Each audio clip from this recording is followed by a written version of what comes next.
সেইবোৰ কথা চিন্তা কৰিবলৈ বাদ দিয়ক যিবোৰ কথা আপোনাৰ কোনো জীৱনত মূল্যই নাই। নমস্কাৰ, আছামিজ মোটিভেশ্যন টিউটোৰিয়েললৈ আপোনালোকক স্বাগতম জনাইছো। কেতিয়াবা আমাৰ জীৱনত এনেকুৱা সমস্যা আহে যিবোৰ সমস্যা আমাক বৰঞ্চ আমাৰ মনটো ডুবাই ৰাখে। আমাৰ কিবা এটা কাম কৰিবলৈ মন নাযায়, কেনিবা ফুৰিবলৈ যাব মন নাযায়, ঘৰতো যাবলৈ মন নাযায়। কি কাৰণে হয় আপোনালোকে জানেনে? এক নম্বৰ কথাটো হ'ল কি, আমি এনেকুৱা মানুহক টাইম দিব নালাগে, এনেকুৱা মানুহক ভেলু দিব নালাগে। যিজন মানুহক আপুনি ভালৰ কথা চিন্তা কৰে সেই মানুহজনে আপোনাক কেতিয়াও সেই কথাটো গুৰুত্ব নিদিয়ে বা ভেলু নিদিয়ে। এই মানুহৰ পৰা সদায় আমি দূৰত ৰাখিব লাগে, দূৰত থাকিব লাগে। কাৰণ আমি সেইসকলৰ কথা আমি চিন্তা কৰি থাকোঁ যিসকলে আপোনাৰ কেতিয়াও কথা চিন্তা নকৰে বা আপোনাৰ কথা নাভাবে, আপোনাৰ কথাখিনি গুৰুত্ব নিদিয়ে। আমি সেই মানুহৰ লগত আমাৰ নিজৰ সময়টোহে বৰবাদ কৰি থকা হয়। 2 নম্বৰ কথাটো হ'ল কি, আপুনি যাৰ ভালৰ কথা চিন্তা কৰে আৰু সেই মানুহজনক আমি বাৰে বাৰে ভাল হোৱাটো আমি চিন্তা কৰোঁ, আমি তেখেতৰ ওপৰত অধিকাৰ আমি জন্মাওঁ আৰু সেই অধিকাৰ সিহঁতে কি কৰে, এটা বোজা হিচাপে লৈ আমাক ব্যৱহাৰহে কৰে, মানি লয় কথাবোৰ, তাৰ বিপৰীতটো কৰে। এনে মানুহক বুজাবলৈ এৰি দিয়ক। কেতিয়াবা এনেকুৱা হয় আমাৰ জীৱনত যে আমি মানুহক ভালৰ কথা চিন্তা কৰি আমি বহুত কিবা কিবি কৰোঁ, তাৰ ভালৰ কাৰণে বহুত ভাল কাম কৰোঁ, আমি বহুতখিনি আমি জ্ঞান দিওঁ তেখেতসকলক, বিভিন্ন ধৰণৰ আমি কথা কওঁ তেখেতসকলক, বহুত উপকাৰ কৰি থাকোঁ। আপুনি যিমানখিনি আনক উপকাৰ কৰোঁতে আপোনাৰ সময় নষ্ট হ'ল নহয়, সেই নষ্ট হোৱা সময়খিনি নিজক উপকাৰ কৰিবলৈ শিকক, নিজক আইডিয়া লগাওক, বিভিন্ন ধৰণৰ চিন্তাৰ বাবে সময় দিয়ক। তেতিয়া আপোনাৰ হৃদয় এখন আঘাত নালাগে। আপোনাৰ হৃদয় এখন আঘাত নলগাৰ পাছত আপুনি শান্তিত থাকিব। মানুহে কেতিয়াও নাচায় বা সমাজে কেতিয়াও নাচায় আপুনি তাৰ বাবে কিমান উপকাৰ কৰিলে বা তাক আপুনি কিমান সহায় কৰিলে। কিন্তু আপোনাৰ যদি কিছুমান অকণমান যদি ভুলৰ ক্ৰমত কিবা এটা ভুল হৈ যায়, সেই ভুলটোৱে আপোনাৰ সমাজত এনেকুৱা এটা আফুৱা পেলাই দিয়ে, তেতিয়া কি হয়, আমাৰ হৃদয় ভাগি যায়। আমি মানুহজনক ইমান সহায় কৰিলোঁ, তাই মোক এইটোহে দিলে না। সেই গতিকেলৈ আমি সেইসকলৰ পৰা আমি বাচি থাকিব লাগে। 3 নম্বৰ কথাটো হ'ল কি, আপুনি নিজক বন্ধুত্ব পাতক, নিজক সময় দিয়ক, নিজক লৈ চিন্তা কৰক, নিজক বন্ধুত্ব পাতক আৰু নিজক সময় দিয়ক, নিজক গুৰুত্ব দিয়ক। চাব, আপুনি জীৱনত এনেকুৱা কৰ্ম কৰি যাব যিকেইটা কৰ্ম আপোনাক বেলেগে বহুত পিছত থাকি যায়।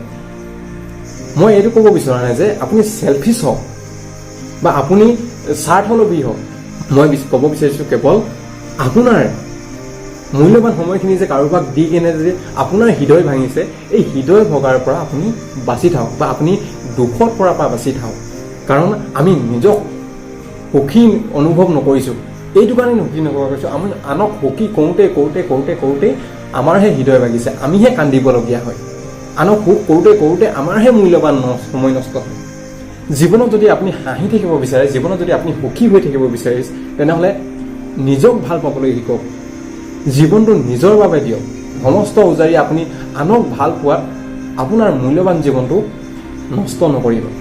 এতিয়াৰ পৰা আপুনি আপোনাৰ সুখৰ কাৰণ আপুনি নিজেই হওক, এতিয়াৰ পৰা আপোনাৰ জীৱনৰ হাঁহিৰ কাৰণ আপুনি নিজেই হওক, এতিয়াৰ পৰা আপুনি আপোনাৰ জীৱনৰ আগবাঢ়ি যাবলৈ প্ৰেৰণা নিজেই হওক। আনৰ পৰা সেইবোৰ নিবিচাৰিব। কেতিয়াও আনক দুখ নিদিব যে তাৰ বাবে হ'ল, কেতিয়াও আনক নক'ব যে তাৰ বাবে আজি মই এই অৱস্থাত আছোঁ, কেতিয়াও এইটো কথা নক'ব যে মই কাৰোবাৰ বাবে আজি এই ইমান দুখী হৈ আছোঁ বা মই আজি দুখৰ কাৰণ তেওঁ।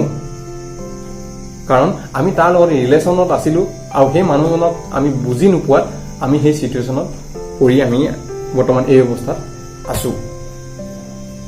গতিকেলৈ বৰ্তমান আপুনি যিটো চিটুৱেশ্যনত আছে, এই চিটুৱেশ্যনত আপুনি বাহিৰলৈ আহক। সেইবোৰ কথা চিন্তা কৰিবলৈ বাদ দিয়ক যিবোৰ কথা আপোনাৰ কোনো জীৱনত মূল্যই নাই।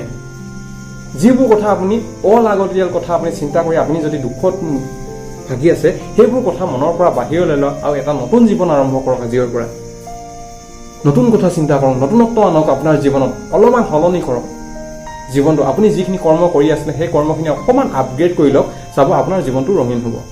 মানুহ সেইসকলক ইমান গুৰুত্ব দিয়ক যিমান তেখেতসকলে আপোনাক গুৰুত্ব দিয়ে। মানুহক ইমান ভাল পাওক যিমান আপোনাক ভাল পায়।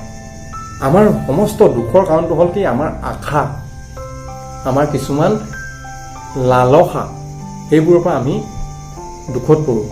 কথাটো শুনিবলৈ অপ্ৰিয় কিন্তু সত্য। কাৰোবাক লৈ ইমানো চিন্তা কৰিব নালাগে যিটো আপুনি কান্দিবলগীয়া হয়। এতিয়াৰ পৰা নিজক প্ৰেম কৰিবলৈ লওক, নিজৰ কথা চিন্তা কৰক, নিজৰ উন্নতিৰ কথা ভাবক, ভৱিষ্যতৰ জীৱনটো কেনেকৈ আগুৱাই নিম, নতুন প্লেনিং বনাওক। সেইবোৰক লৈ কৰ্ম কৰক, সেইবোৰত টাইম দিয়ক, আপোনাৰ জীৱনৰ কেৰিয়াৰটোৰ ওপৰত ফ'কাছ কৰক। চাব আপুনিও সুখী, আপোনাৰ জীৱনটো ৰঙীন, আপোনাৰ জীৱনত কোনো দুখ নাথাকিব। শেষত ভিডিঅ'টো যদি আপোনালোকৰ ভাল লাগিল, লাইক কৰক, ছাবস্ক্ৰাইব কৰক, শ্বেয়াৰ কৰক আৰু কমেণ্ট কৰি জনাবলৈ নাপাহৰিব এই ভিডিঅ'টো আপুনি কেনেকুৱা পালে। নমস্কাৰ।